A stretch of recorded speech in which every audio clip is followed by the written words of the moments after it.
The Valley Current.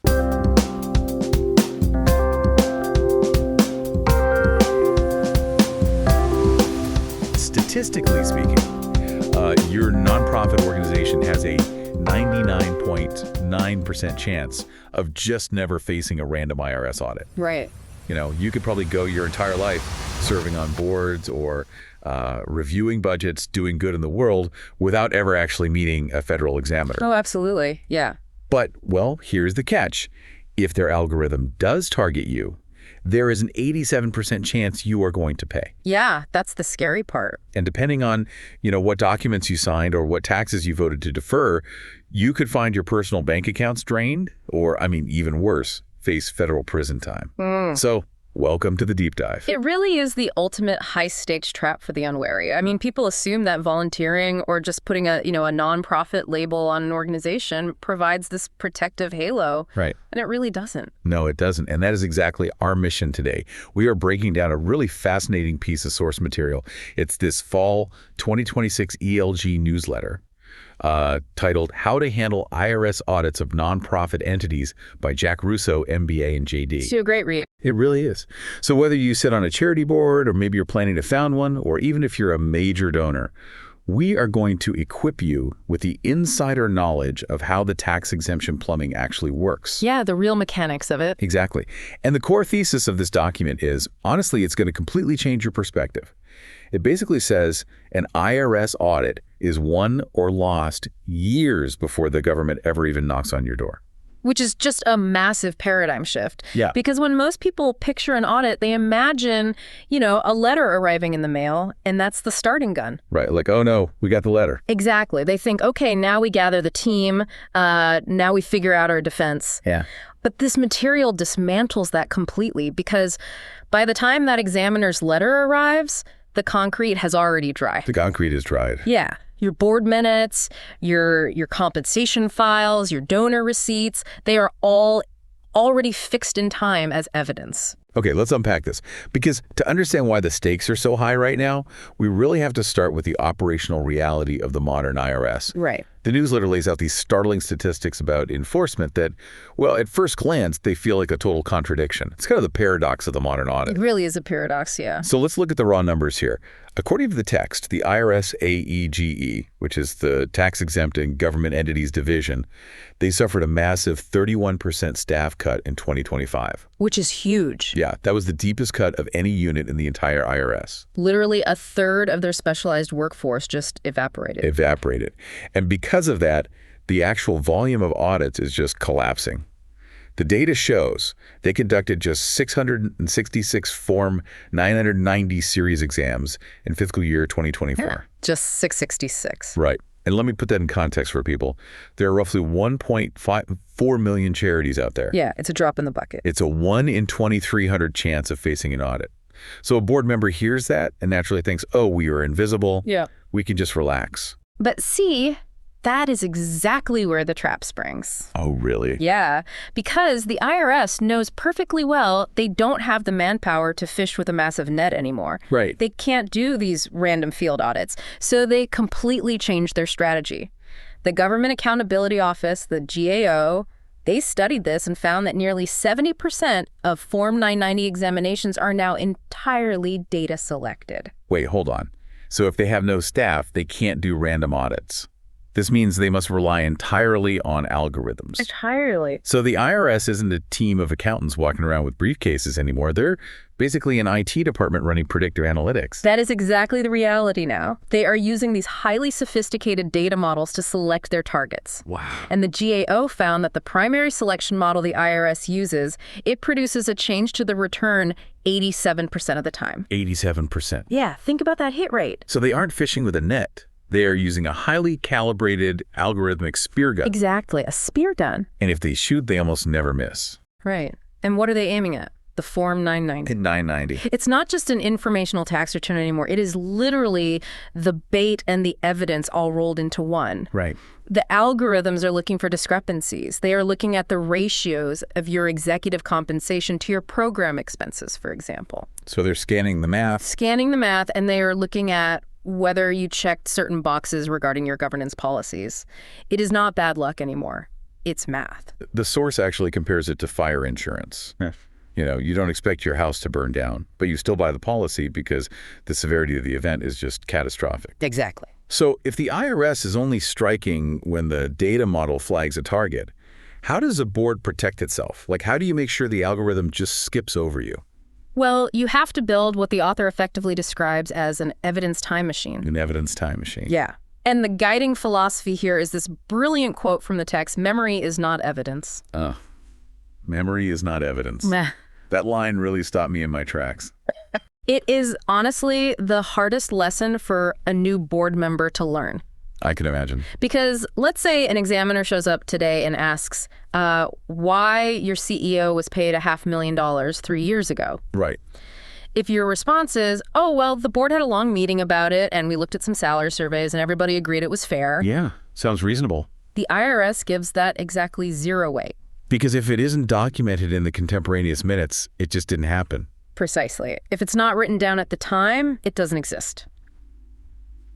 So let's look at the Form 990, specifically Part 6, which covers governance. Okay, Part 6. The IRS asks point blank if you have 3 crucial policies: a conflict of interest policy, a whistleblower policy, and a document retention policy. So what happens if a charity just, hasn't gotten around to drafting those, so they honestly just check no on the form? A no on those questions is basically a standing invitation to be audited. The algorithm sees those missing policies, and it scores your return as a massive red flag. You are basically raising your hand and telling a computer, hey, we do not have internal controls. Which is blood in the water for an auditor. Oh, absolutely. Okay, so let's go a little deeper into the compensation issue you just mentioned, because this affects almost every established charity. Yes, it really does. The text references Section 4958 of the tax code, Right. and it introduces this concept of building a rebuttable presumption file to protect the executives in the organization. Right, Section 4958. So let's explain this simply. What exactly is a rebuttable presumption, and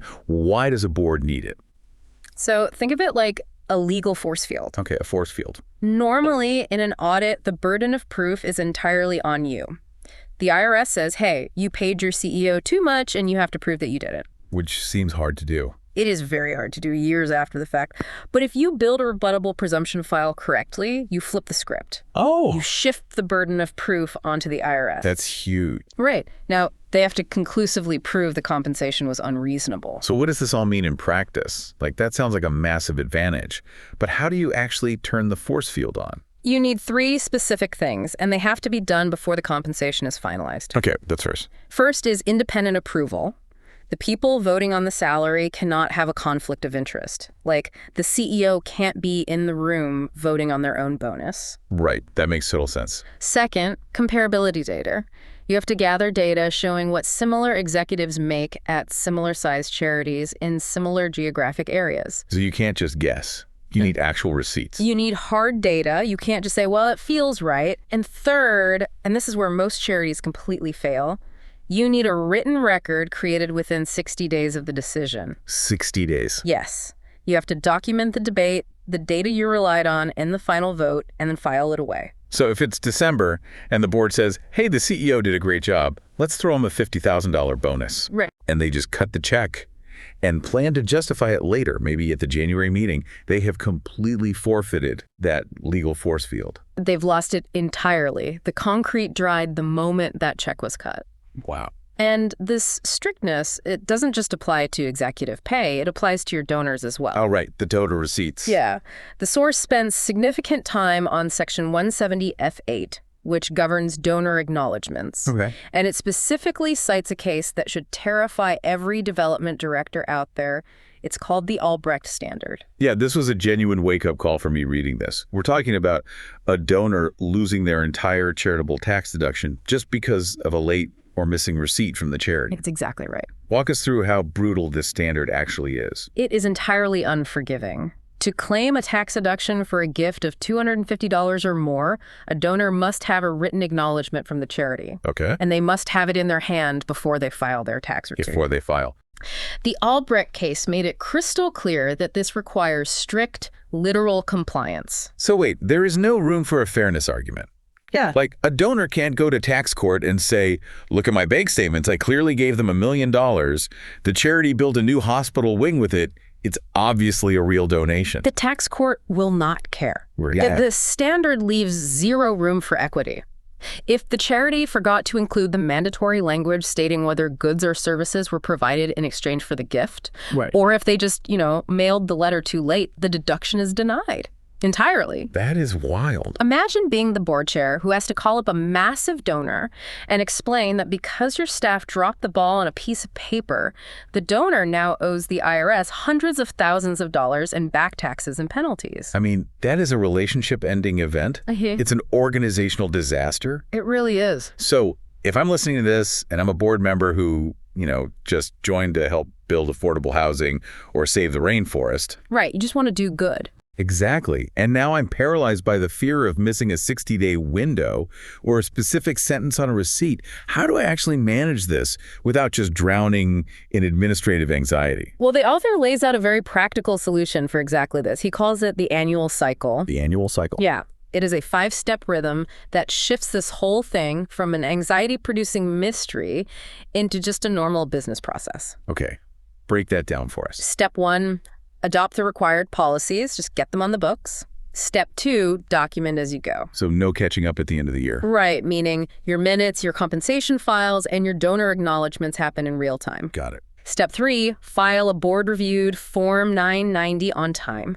Meaning the board actually sits down and reads the 990 before it's filed, rather than just letting the accountant quietly submit it? Exactly. You'd be surprised how many boards never look at the return. I believe it. And then step 4 is really the most important. Conduct an annual mock audit. Mock audit. So basically role-playing the worst-case scenario. Basically, yes. You pull your own files and read them exactly the way a hostile IRS examiner would. Oh, that's smart. You look for the gaps yourself. And then step 5 is simply remediating those gaps. You correct things, amend returns if necessary, and just repeat the cycle next year. The text makes a really interesting point about the psychological tone this sets. Yeah. The goal is that if an opening request from the IRS ever does arrive, you should be able to produce your organizing documents, your determination letter, and your policies in minutes, not weeks. Yeah, just imagine being an IRS agent. You send a document request to a charity fully expecting them to scramble, panic, and ask for a 30-day extension. Which is probably what usually happens. Almost always. But instead, 3 hours later, a perfectly organized PDF arrives with every single requested document perfectly indexed. Wow. It tells the agent, we are not an easy target. Our record is fixed, it's clean, and you are wasting your time here. It changes the entire posture of the audit from the very first day. That's brilliant. Okay, so we've established how to build this massive proactive defense for a targeted data audit. Right. But what terrifies me is the idea that a charity could do all this sophisticated preparation, hire great lawyers, and then still lose their tax-exempt status anyway because of a simple clerical error. Yeah, it happens. Does the IRS's computer system really have the power to just auto-kill charities? Yes, it absolutely does. And this brings us to what the text refers to as the avoidable death. Avoidable death. It is governed by Section 6033J, which is automatic revocation. It is actually the most common way charities lose their exemption, and it involves absolutely zero human examiners. It's just an algorithm executing the organization in the background. Pretty much. How does it happen? If an organization fails to file its Form 990 for 3 consecutive years, its tax-exempt status vanishes automatically on the exact due date of that third missed return. Wait, is there a warning? Does someone call the board president? No warning, no appeal process, no tax court review, nothing. It is an automatic statutory execution. The computer simply removes you from the master file of exempt organizations. And to get it back? You have to start completely from scratch. Oh, man. Yeah. You have to file a completely new, very expensive exemption application. And if you want the reinstatement to be retroactive to the date you were revoked, Right.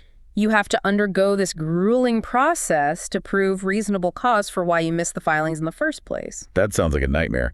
The newsletter actually advises boards to calendar the filing deadlines redundantly across multiple people's calendars because it is the cheapest insurance possible. It really is. It is mind-blowing that something so mundane can destroy a whole institution. Well, it highlights exactly why boards have to understand the clocks that govern this space.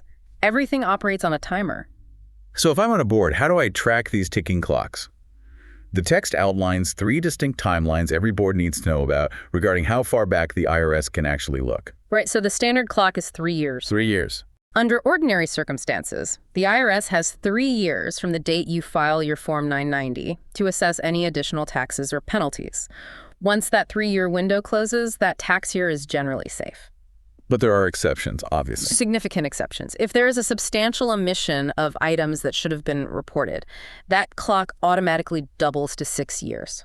Okay, 6 years. And what if a charity never filed a return at all, or if there is actual proven fraud? Then the clock is infinite. Infinite. There is no statute of limitations. The IRS can come back 15 or 20 years later to assess taxes and penalties. Oh. That's exactly why document retention policies are so critical.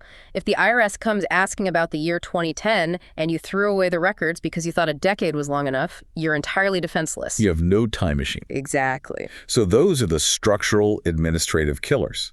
But the document also dives into ideological and behavioral exemption killers. Yeah, this gets complicated. It does, and this requires us to look at doctrines that go far beyond just math and algorithms. So let's start with the Better Business Bureau rule. Right, so this stems from a Supreme Court case from way back in 1945. And the rule established is devastatingly simple. A single substantial non-exempt purpose will defeat tax exemption. Meaning it doesn't matter if your charity does incredible work 99% of the time. Nope. If you have one substantial activity that does not fit your charitable mission, like maybe you're running a massive commercial business on the side or engaging in heavy partisan political campaigning, you lose the entire exemption. Exactly. It's not a sliding scale. You don't just pay a fine on the 1% bad activity. The 1% taints the 99%, and the whole entity loses its status. Which brings us to how these exemption-killing doctrines are moving out of dusty law libraries and onto the front pages of the news right now. Yeah, they are everywhere lately. The text highlights 2 specific mechanisms being invoked in the current climate of 2025 and 2026. And looking at this purely through the lens of legal architecture, it is fascinating to see how historical doctrines are being weaponized. It really is. The first one is the Bob Jones University Doctrine. So the Bob Jones Doctrine is a foundational concept from 1983.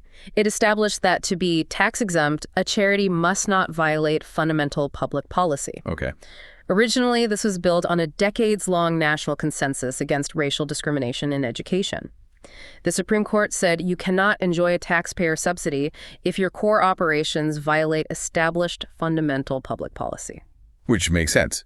But the newsletter points out that this doctrine is now being cited in modern political demands. Yes. We're seeing intense pressure campaigns demanding that the IRS strip elite universities of their tax exemptions because of how they handle campus protests or controversial student organizations. Right. The argument being made is that failing to police these protests violates public policy.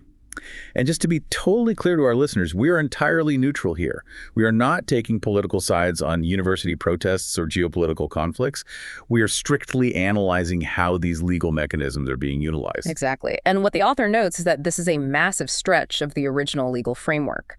Legal scholars are highly skeptical that the Bob Jones Doctrine can simply be stretched to cover whatever campus activity is currently unpopular. Right. Fundamental public policy is an incredibly high bar to clear. Furthermore, Section 7277 of the Tax Code specifically makes it a crime for senior executive branch officials to direct the IRS to audit specific named taxpayers. Oh, really? So a politician can't just call the IRS commissioner and say, audit this specific university? No, the law is designed to prevent the tax code from being used as a direct political weapon. But as we see, the pressure is undeniably there. And the second front page legal mechanism the text covers is Section 501p. So Section 501p is a very specific, very sharp tool. It allows for the automatic suspension of tax exemption for any organization officially designated as a terrorist organization. Okay. And crucially, there is zero tax court review for this. It is immediate and absolute. And the newsletter ties this to recent legislative attempts, specifically citing H.R. 9495 from back in 2024, which proposed giving the Treasury Department the power to designate groups as terrorist-supporting organizations and strip their exemption with just 90 days' notice. Right. The takeaway for boards here is that the definition of what constitutes a non-exempt purpose or a public policy violation is becoming highly volatile. Yeah, moving targets. Exactly. The legal mechanisms exist, and they are being actively tested in the current environment. Okay, so losing tax-exempt status, whether by missing a deadline or running afoul of a public policy doctrine, is obviously catastrophic for the organization. The charity effectively dies. Right. But as we pivot into the next section of this source material, the stakes escalate from organizational death to personal destruction. This is where it gets really dark. Because the text makes a compelling argument that losing exemption is not the worst-case scenario. Going to federal prison is. Right. This is where we examine the migration from civil tax enforcement to criminal investigation. Here's where it gets really interesting. The source uses a term I had never encountered before, the eggshell audit. The eggshell audit. Let's break down what this actually is, because the psychological dynamics of it sound like something out of a thriller. It really does. An eggshell audit is defined as a civil examination where the organization knows something terrible that the IRS agent hasn't discovered yet. Okay. You are sitting in the room, handing over documents, knowing that buried in the ledger is a massive embezzlement scheme or a deliberate misclassification of millions of dollars. Just waiting for them to find it. Right. You are literally walking on eggshells, hoping the agent doesn't look under the wrong rock. But the text describes something even scarier, which is the reverse eggshell audit. A reverse eggshell audit is essentially a trap. Yeah. It happens when the IRS already has the evidence of fraud, maybe from a whistleblower or maybe from their data analytics. But instead of sending in criminal investigators with badges, they send in a civil examiner to conduct what looks like a completely routine, boring audit. Wait, why would they do that if they already know you're guilty? Why not just arrest you? Because they're quietly watching you lie to them. Oh, wow. They want to see if you will fabricate documents or make false statements during interviews. They are using the civil audit as a facade to build a much stronger criminal case for obstruction or perjury, all without triggering your defensive alarms. That is terrifying. It is. And the text is incredibly clear about how a standard civil audit can silently migrate into a criminal investigation. If a civil agent suddenly finds badges of fraud, they do not stop the meeting and read you your Miranda rights. No, absolutely not.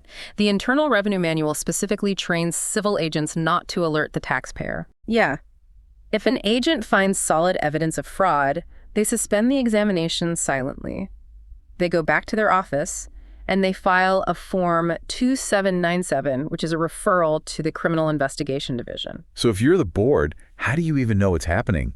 Do they send a letter? No letter. The signs are entirely behavioral. You have to watch the agent. What are you looking for? Well, does the nature of their questions suddenly shift? Instead of asking, can I see the receipt for this expense, they start asking about intent. Like, who authorized this? Did you know this was illegal when you signed it? Ah, they're establishing the required mental state for a crime. Exactly. Or suddenly a new specialist appears at your meetings who wasn't there before. Right, the criminal investigator in plain clothes. Yes. Or, the most chilling sign of all, the agent just goes completely dark. After months of demanding documents every single week, you suddenly hear nothing for 6 months. Because they've handed your file over to the criminal division, and the criminal agents are currently building their case behind the scenes. And this is where we have to talk about personal liability, because it shatters the biggest myth in the nonprofit sector. Every board member thinks that forming a corporation protects them. That corporate veil. Right. If I'm listening to this right now, driving in my car, I sit on a board, I assume the corporate veil protects my personal assets. But the text points to two specific statutes that pierce right through that veil. The first is Section 7206. Section 7206 is the perjury statute. Okay. Every Form 990 is signed under penalties of perjury. Making a materially false statement on that form is a direct felony predicate for the specific human being who signed it. And the newsletter emphasizes a critical detail here. The government does not need to prove a tax deficiency to charge you with this. And that's the trap. People think, well, we're a charity, we don't owe any income tax anyway, so no harm, no foul if the numbers are a little fudged. Right. False. Even if the charity owes exactly $0 to the IRS, lying on the form is a felony. The crime is the lie itself, not the tax evasion. But the financial liability is where it gets truly visceral. Let's talk about Section 6672. The trust fund recovery penalty. This one is brutal. I want to put the listener in the hot seat for a second. Let's say you're on the board of a beloved local community theater. Times are tough. Ticket sales are down. You have $10,000 in the bank. Go ahead. The rent is $10,000. And you also owe $10,000 to the IRS for the payroll taxes you withheld from your actors' paychecks. The board votes to pay the landlord so the theater doesn't get evicted, assuming, you'll catch up with the IRS next month. What happens? That vote just made the board members personally liable for the theater's tax debt. Wait, personally liable? Yes. When a charity pays its employees, it withholds income tax and payroll taxes. That money never belonged to the charity. It is held in trust for the United States government. So it's not just a regular debt. It is a sacred debt. If you use that money to pay the rent or keep the lights on, the IRS views it as theft. Under Section 6672, the IRS can identify the responsible persons. Who is a responsible person? This usually includes the CEO, the CFO, and any board members who had the authority to decide which bills got paid. And the corporate veil. Yeah. I thought forming an LLC protected the founders from personal liability. You're saying if the charity misclassifies workers or messes up payroll, the board members can have their personal bank accounts drained. It does not exist here. The IRS will bypass the bankrupt community theater entirely. They will assess 100% of the unpaid tax directly against the responsible persons, individually and severally. Oh my God. They will lynch your house. They will drain your personal checking account to recover that money. So if you are on a board that is currently struggling to make payroll and you're voting to defer tax payments to keep the mission alive, you need to pull the car over and call a lawyer. You are risking your family's financial future. Absolutely. And remarkably, the exposure doesn't stop with the IRS. The text outlines massive cross-enforcement risks, specifically if your nonprofit receives federal funding. If we connect this to the bigger picture, this is where the False Claims Act comes in. If a charity receives federal grants, Medicare, Medicaid, or any federal dollars, and they make a false statement or submit a fraudulent claim, they are exposed to treble damages. Treble damages, meaning 3 times the actual financial damage plus massive per claim penalties. Yes, and the text points specifically to the DOJ's 2025 Civil Rights Fraud Initiative. What is that? The Department of Justice is actively, aggressively pursuing federal funding recipients who falsely certify their compliance with civil rights laws or other federal requirements to secure those grants. So one false statement, one systemic lie, can simultaneously trigger an IRS criminal investigation, a DOJ False Claims Act prosecution, and enforcement from state attorneys general. All at the same time. Which logically leads to the next instinct. If I'm the CEO of a charity and the government serves us with a subpoena demanding our internal emails and financial ledgers,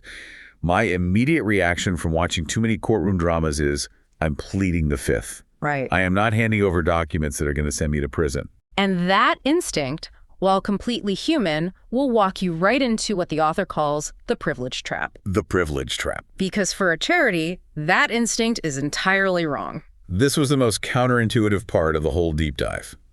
An organization has absolutely no Fifth Amendment privilege against self-incrimination. None whatsoever.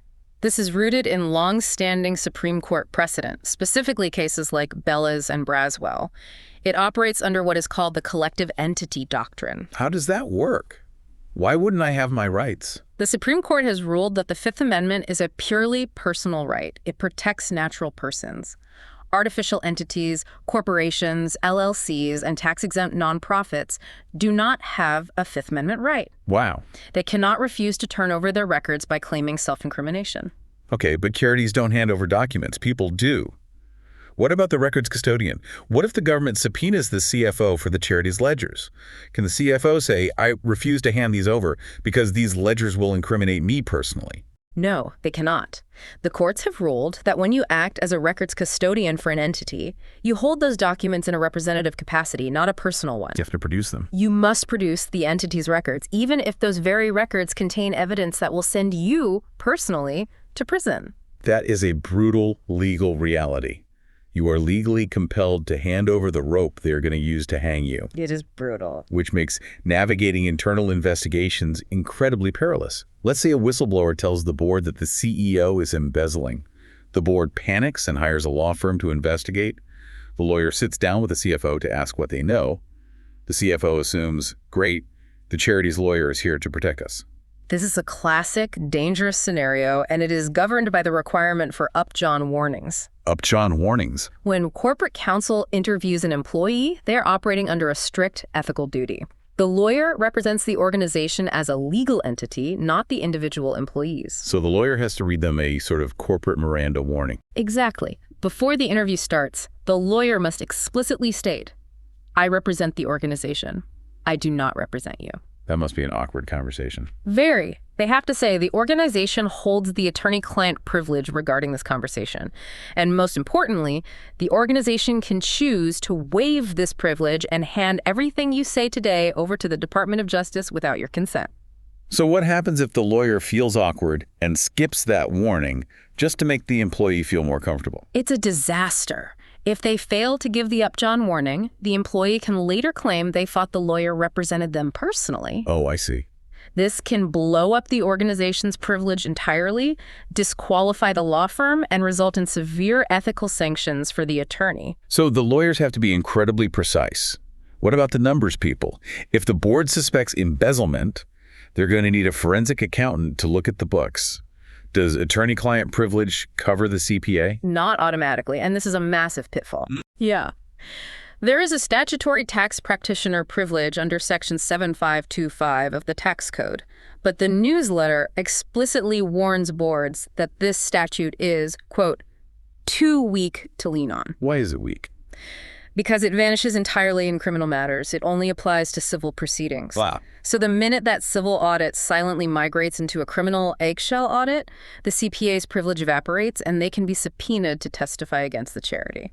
So how do you protect the financial analysis? You obviously need accountants to figure out the fraud, but you can't let the government see their work while you're still investigating. You use a legal mechanism called a Covell agreement. Oh, Covell agreement. Think of attorney-client privilege as a soundproof room. Okay, a soundproof room. Only the lawyer and the client are inside.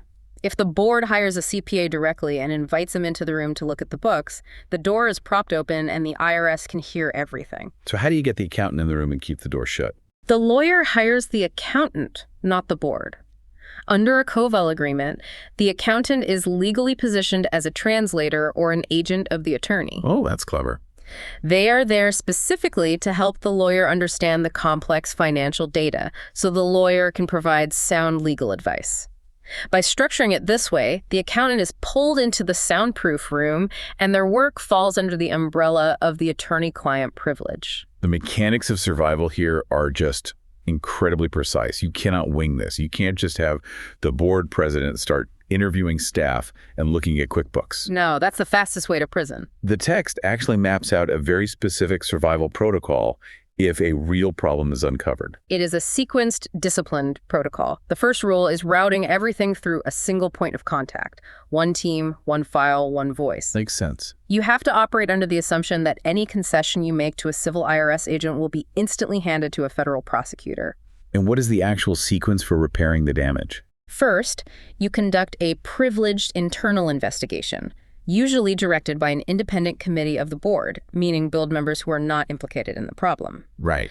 You use outside counsel and Covell accountants to figure out exactly what happened inside that soundproof room. Okay, once you know the truth, then what? Second, you execute correction.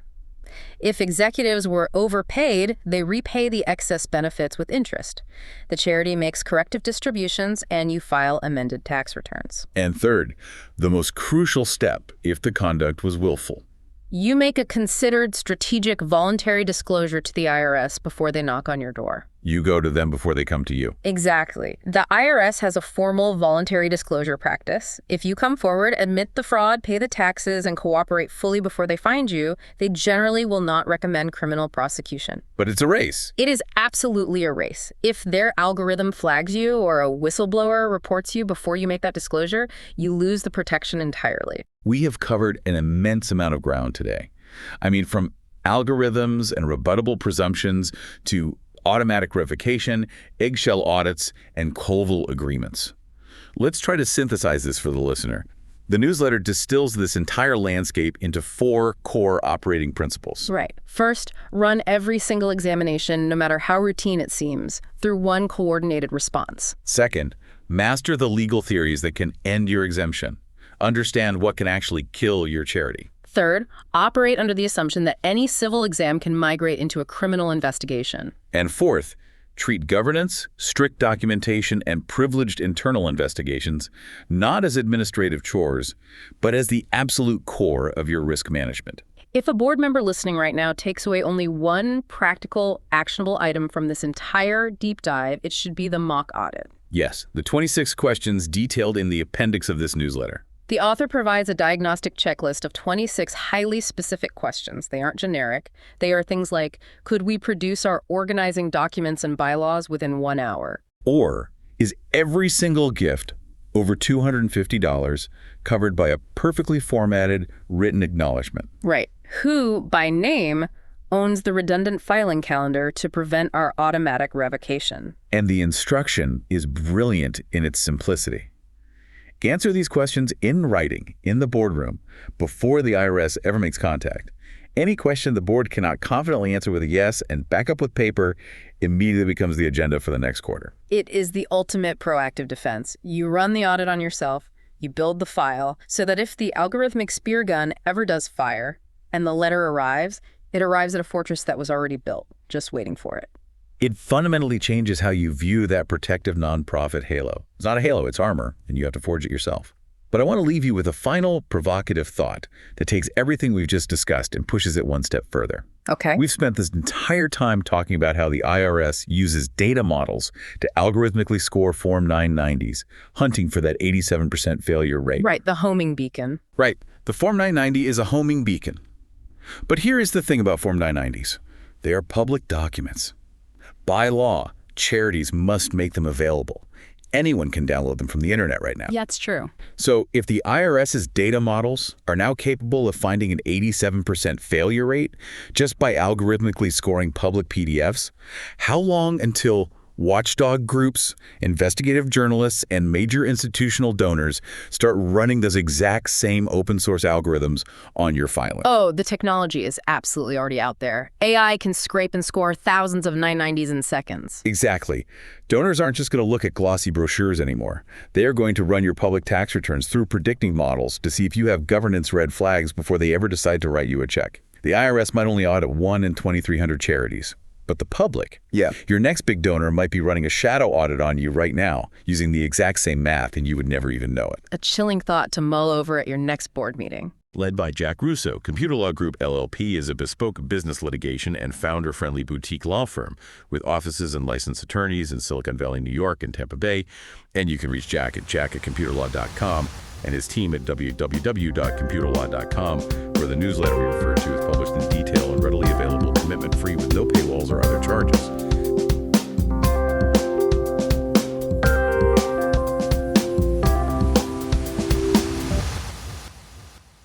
Tune in next time on The Valley Current.